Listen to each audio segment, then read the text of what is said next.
JB's, y'all. Yeah. JB's, y'all. Oh, yeah. Check this out. Girl, loud house. This is what she looks like, okay?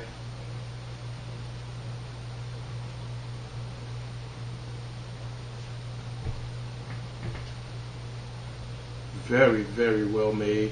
This thing weighs about, I think about 6 or 7 pounds. I have to check that. I'm not sure. Don't quote me on that. It may be a little lighter. I think it's about 6 or 7 pounds. It has a multi-reticle scope, which is awesome. It automatically has an automatic safety, which is here. When you cock it, it puts it on safety, and then when you get ready to fire, there's an ambidextrous safety. This mechanism is on both sides of the bow. This camo pattern that's on here, I love it. This is a really, really, really, really good dipped camo pattern. It came with everything you need. Let you get a look at the stock.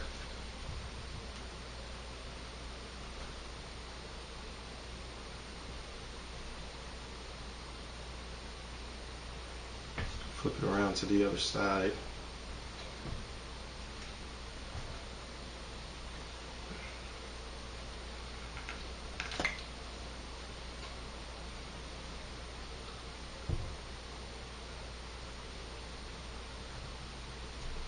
Very, very well made. The sling is of good quality.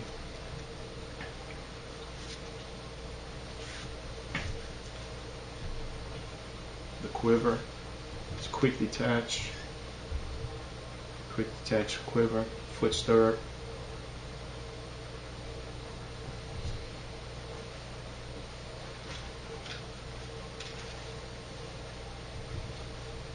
It came with this rope cocking device, which is of good quality itself. Looks like it'll last. It comes with everything you need to put it together. It comes with this little wipe pad for the scope, and it has 3 sets of Allen keys and 1 Allen key for that's specific to the scope. It also comes with this. If you didn't want to have the scope on here and you wanted to just use an iron sight, it has that iron sight which you can mount on the front of the crossbow to get your shoot on that way. It also comes with a tube of rail lube, which you put on your string. They say put it on the rails. I usually just put it on the string because when you cock it, it lubricates the rail as well. I also put a little bit above the string or in front of the string, because when you fire it, the string actually goes forward a little bit. I guess that happened on any other recurve crossbow. It also comes with this nylon coated steel cable, and what this does, it enables you to string your crossbow. Put this cable on and you cock it as you would when you're ready to fire. Then you put your bowstring on and then release the tension, and it will be strung, and then you just kind of pop this off. There's full instructions on how to put this thing together on YouTube. I also went ahead and purchased some bowstring wax, so that when the wax wears down on this bowstring, I can go ahead and put that back on.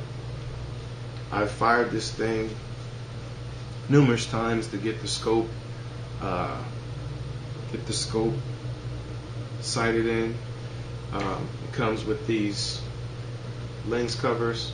One of them is tinted yellow, the other is clear, which I thought was pretty cool. It also comes with the Weaver style mount for the crossbow itself. There is recessed Allen key screws inside, so that you can lock down your adjustments and get it level. You put a nice bullet level on there, you get your scope nice and level. This little knob right here also kind of gives this Weaver mount an angle if you choose to have it angle up or down or what have you, depending on what your preference is. I prefer to have my Weaver mount level.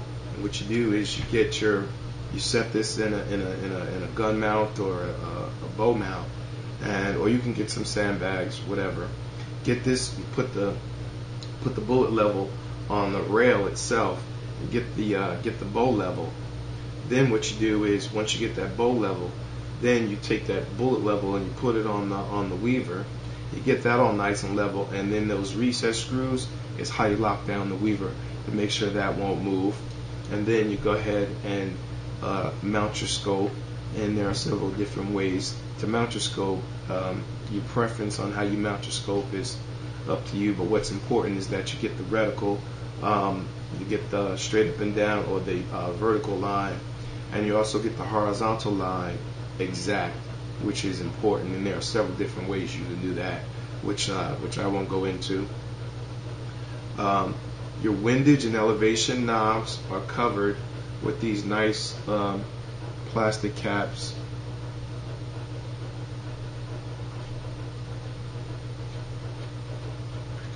You screw those off, and with your thumbnail or with a flathead screw or dime, anything small, you can adjust for windage and elevation. Now, of course, I have mine sighted in for 20 yards. I don't expect to engage anything with this particular crossbow past 30 yards. I wouldn't feel comfortable shooting anything with this particular crossbow past 30 yards. Not that I couldn't, it's just that I'd have more confidence in killing and having an ethical kill at a shorter range, because this is a super powerful crossbow. It doesn't shoot at 300 plus feet per second like most of those more expensive model crossbows do. But getting back to the scope, it has adjustments for windage and elevation, and they are at 100 yards with this particular scope, which we won't be shooting at. It's a quarter minute at 100 yards, quarter minute of angle at 100 yards for each click. I don't really have anything bad to say about this crossbow. I got this thing sighted in about 7 or 8 shots or less. I got it sighted in. It took me a while to get used to the differences in sighting in a rifle reticle as opposed to sighting in a crossbow reticle. There are differences, and again, I used YouTube to get that correct. But she is sighted in, like I said, for 20 yards. It's a multi-reticle scope, so I'm thinking that each interval line is 20 yards. I guess the next one will be 30 yards, and then 40 yards, so on and so forth. But I won't, like I said, I won't be engaging anything past 35 yards with this crossbow. One thing I forgot to mention is I wanted to show you the bolts. As I stated, these are field points that they have on there, and as you can see, this one's been shot. And then, you know, the U-shaped knock, tricolor. It's a 2219, 16-inch. And I forget what the weight is on that. I have to check it and find out, weigh it myself, find out what the weight is on here. These also, these field points screw out, so if you decide to put a small game tip like a blunt or something like that on this particular bolt, I would suggest that. I wouldn't suggest a field point on this. I'd get something that's a little bit better quality. I'm not saying that there's anything wrong with this, because I really don't think there is. But I'd go ahead and get something a little bit better quality if I were going to put, any other type of tip on this particular bolt. But it came with 4 of these. They fly pretty well as far as I can tell. However, at any rate, I do think that these are, a decent quality practice bolt to get your crossbow sighted in and to practice with, get used to, and then you can move up to, better quality bolts. This is a do-it-yourself archery target. I made this thing out of a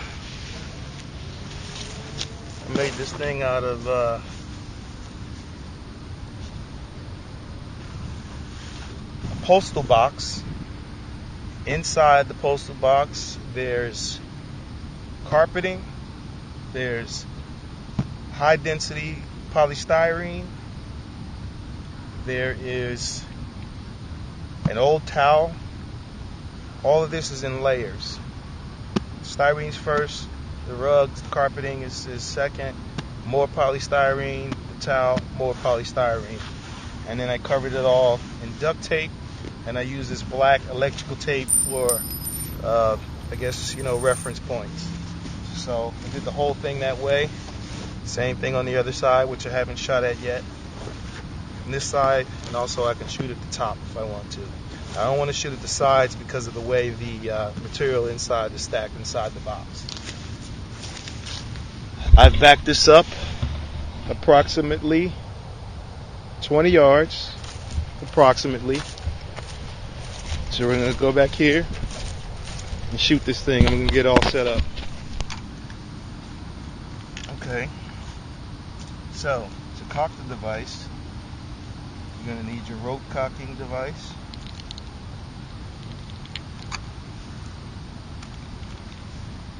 It comes with a groove on the back here, underneath the scope, where you place the string. Then you take these 2 hooks, you hook them onto the bowstring on either side of the rail. Put your foot in the foot sword first of all, and then you just pull until you hear it lock and engage the safety.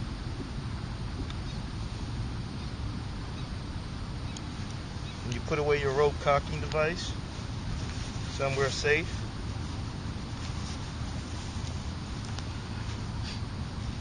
Then you take your bolt with the light color fletching.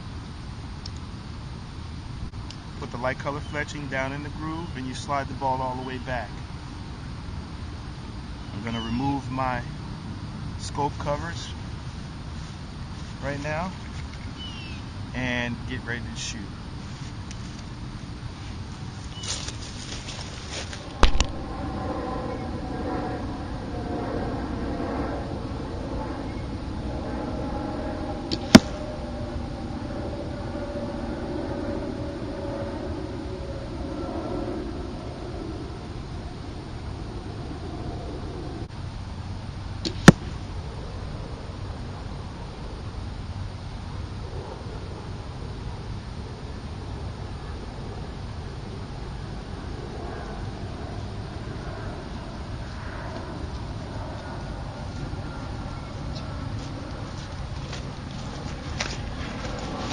I was aiming for here the first time, so it looks like I need to be up. I was aiming for this dot, so it looks like I need to be up. And I was aiming for here, looks like I need to be up here as well. So I'm going to go make those adjustments